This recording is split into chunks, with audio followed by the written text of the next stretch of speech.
Werewolf Woman's been out a week now. Came out last Friday. Thank you to everyone who's followed along the series and for all your lovely comments on the track. We're really happy with it. A few of you asked about the guitar solo. I know I put up, let's just say, a cinematic, eyes wide shut inspired take of the solo, but even I couldn't see what I was playing. So I did the same thing for Aubrey. I thought I'd run us through the guitar solo today because it's quite cool.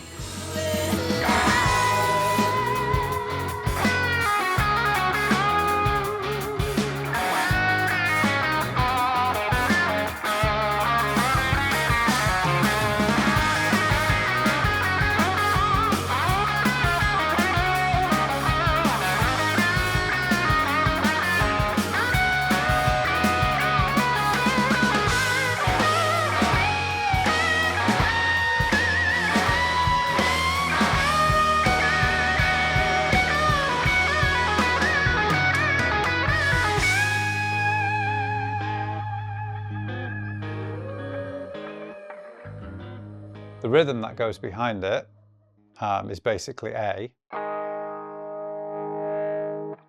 G, and D.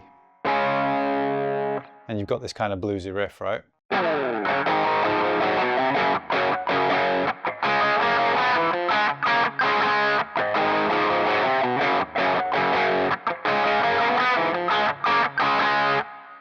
So if you think about those chords, A major, G major, D major, it would be the 1, 4 and 5 of D. But I'm telling you that A is home, so I was thinking of A mixolydian throughout the whole thing, right?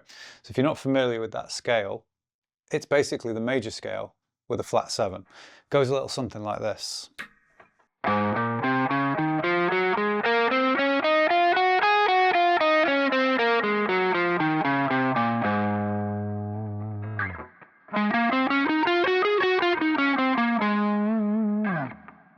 Another way you could think of it, if you've shat the bed, is D major, but A is your root. But I'm telling you that I'm thinking of A mixolydian throughout it. How do I know that? Because I am me. But I'm also mixing major and minor, which is common for the 70s and this kind of style of music, I would say. Page and Perry, all your JPs, they tend to do it. We've spoken about this before. So on occasion, you'll see me sneak in that minor third instead of the major third.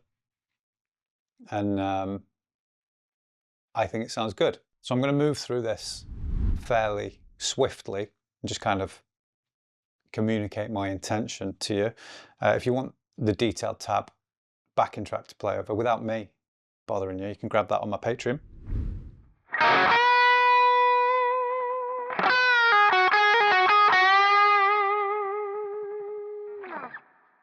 I'm starting 12th fret of the B.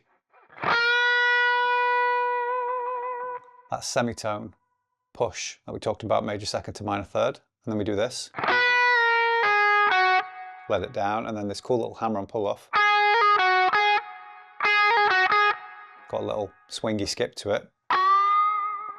You're going to bend that G up to your root note. So I'm kind of anchoring to this A in terms of the position that I'm in, and then we finish on this A.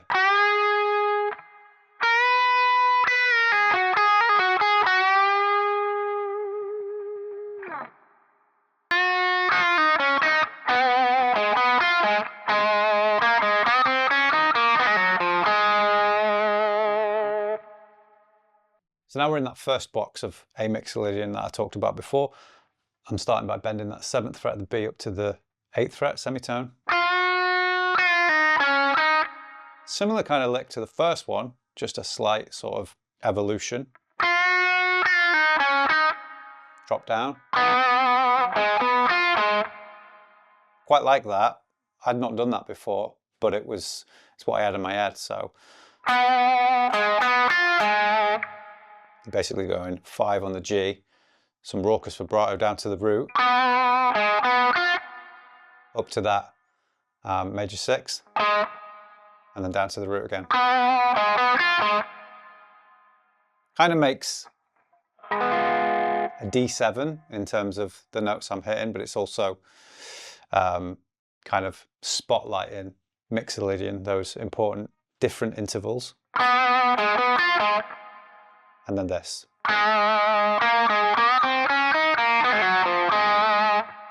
Come down to the 2nd fret of the A, 4-2, and then you've got this little bend,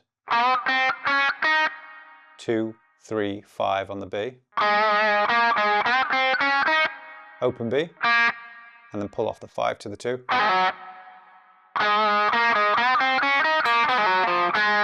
Down to that 4th fret of the D, and then the A again. That's kind of like a nod to the lick that I do after the first chorus and the one in the outro.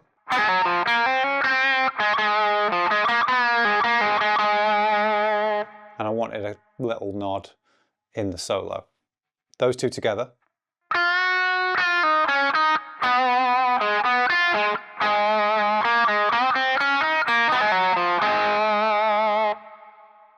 Next we've got this.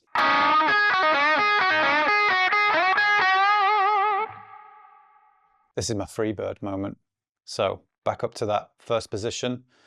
Kind of like a traditional blues lick. We're bending the 7th fret of the G and the 5th fret of the B. It's one of those little unison bends for a second. And then you're going up to the high E, pulling off the B.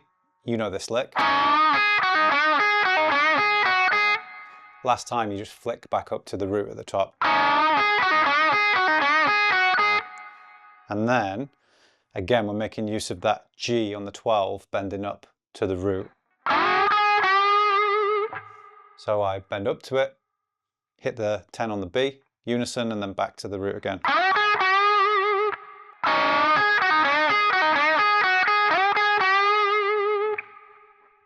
This next lick is weird. I invented it. Sometimes you hear something in your head and then it's like, wow, I've never done that before.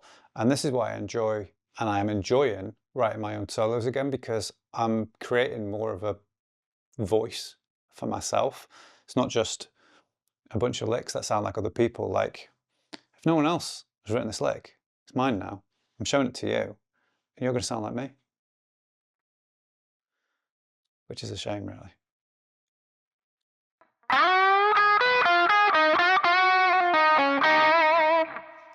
It's a bit Satriani, really, isn't it? Decade too soon. But it's cool, nonetheless. So, you're sliding up to that 12th fret of the G again. You're going to do one of those bends that sound like you've been bending for ages because you've slid in from below. 10, 13 on the B, 11 on the G. Might nick that from Page, but he's not asked. 9 on the G. That's the only kind of awkward movement. And then we've got a double semitone bend up to that G. And then remember that G is the minor 7 in A mixolydian. That's making it sound like the mode.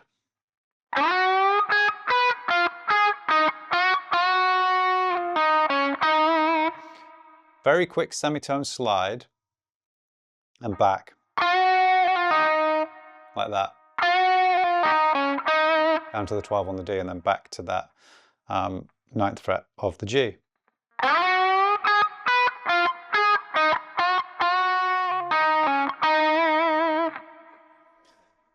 Next lick.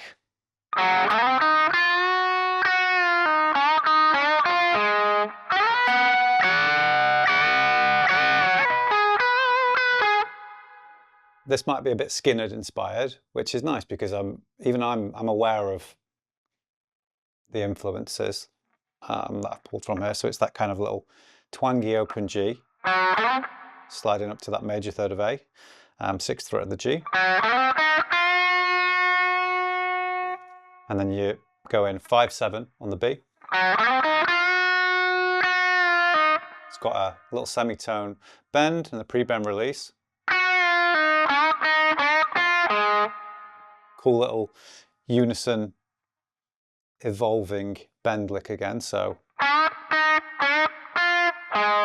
bending up 7 on the G, whole step, hitting the 5 on the B, then the 7. And then down to the root. A nod to the lick that I did the start of the solo, right?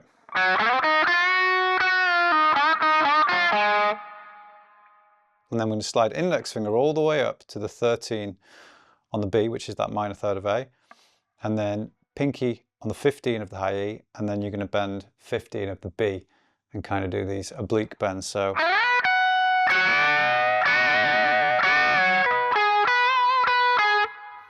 got a few repeats of that bend, let it down, and then you're going to fall down from the 13 on the B to the root, so that's 14 on the G.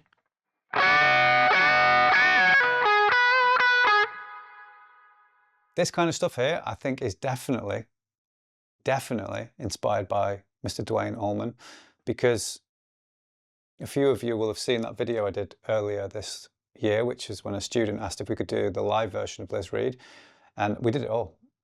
It was an Allman Brothers odyssey, and that kind of wild, raucous playing, and it's about to get even wilder, holding on for dear life, going up the fretboard. It's definitely come from that, and I'm grateful for it.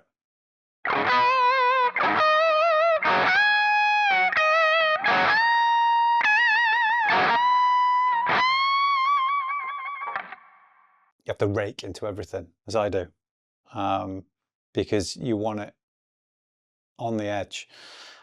Let's just talk about the notes first. So 13 on the B, 17 on the B, 15 on the high E. Let that down and then hit the 12th fret of the E. And then you're going to hit the 17th fret of the high E. Twice, a little bit of vibrato. Then you're going up to 19 semitone. And then 20 whole step.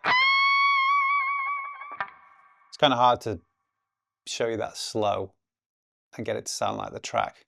And the take that I went with, everything just kind of lined up. If you want it to sound like it's kind of bubbling on the edge, try and catch some of like the open string, especially that G, as you rake into the bends, because if it's super clean, yeah, it's in tune, but you have to kind of fight for this sort of.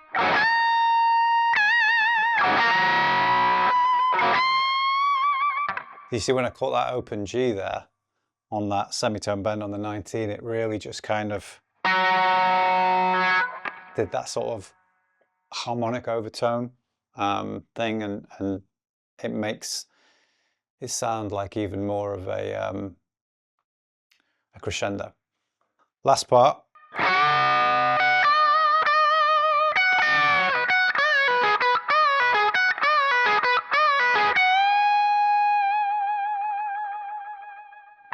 It's a little nod to Jimmy, be rude not to. Here you can play this however you want, straight with a bit of vibrato, but essentially we're bending 15 on the B up, keeping that pinky locked down on the top. Grab the 15 on the high E,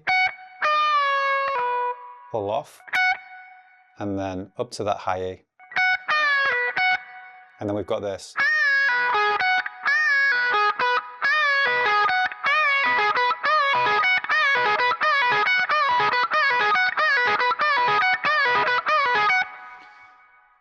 It's been modified as a gentle nod to suit this song.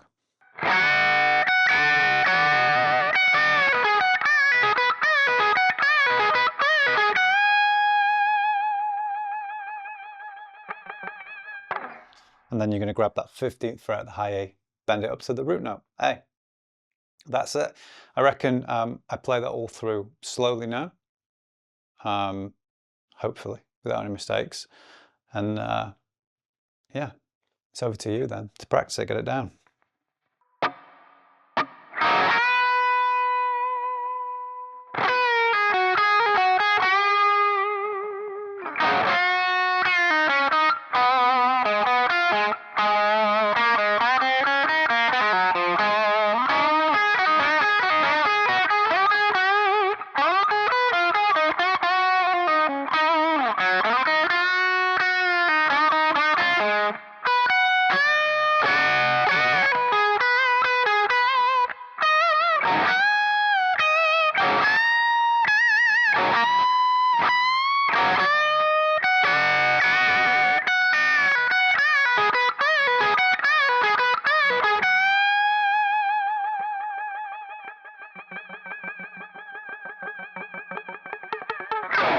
So there you go. That was my solo from our latest single, Werewolf Woman. Please go check it out. And especially over the spooky season, share it with a mate, get it in a Halloween playlist, and then tag me in videos of you showing me your best moves. Sorry, I just changed pickup to the middle position accidentally. It was very rude. The other thing you might notice is that I'm wearing a t-shirt with my own name on it, because I finally pulled my finger out and I'm giving you the chance to support the channel even more and get something in return from it other than just chatting to me. So this is embroidered, it's very fancy, and you even get one on the arm in case you forgot what it said on the front. Also, if you stood in public and someone's looking at you that way, they need to know what's on the front, right? It's double advertising. But yeah, you can grab these along with some other cool merch in my store down below. I was the first order. I had to buy it myself, obviously, which is disappointing. I don't even get it for free. But I needed to check the quality, because I can't just be here going, buy this, it's mint, and then it's shit. I'm not about that. But yeah, it's nice. Remember, if you did enjoy this video and you want to see more like this, please hit subscribe, bell next to it, and like it as well. Drop me a comment down below. And yeah, if you want tabs, backing tracks, other useful things to help you learn, you can find that on my Patreon. Help support the channel. And yeah, I'm gonna go now, so I'll catch you in the next one.